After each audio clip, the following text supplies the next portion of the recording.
guusha 99% waa dhiid inaad saa u seerto 1% waa inuu ilaahay ku iftiimiyo inta kale.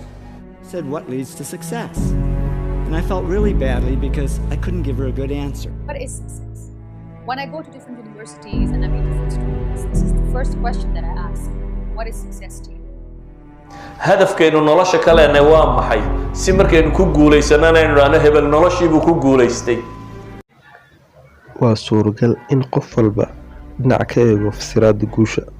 hase ahaatee aniga waxaan ku soo koobayaa dhowr qodob oo macquul ila noqday. qodobadaasna waxaa ka mid ah qodobka koowaad, kalsooni.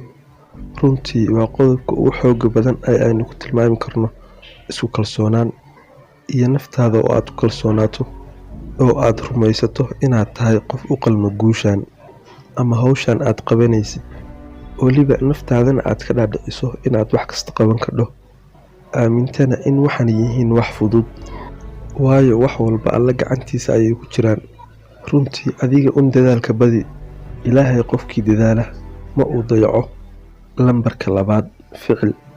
inkasta oo ay u muuqato ama ay u eg tahay guusha mid ku xiran ficil, haddana waxaa fiican in qalbiga aynu ugu hayno guul iyo mahadnaq, sababta oo ah qofna iskii wax uma noqdo.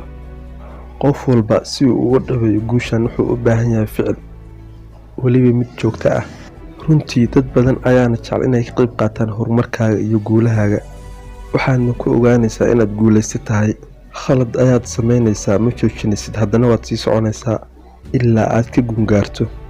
runtii marka aad rabtid inaad guulaystid, dad badan oo hareerahaaga jooga ayaa ku niyad jebinaya, balse adiga lama rabo inaad maqashid.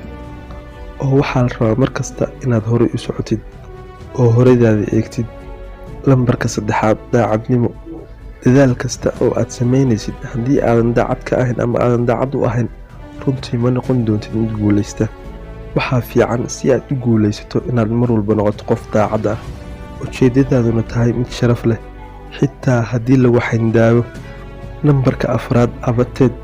magac kale waan u waayay ereygan abateed, balse haddii aad garanayso micno ahaan, kommentiga hoose noogu soo qor.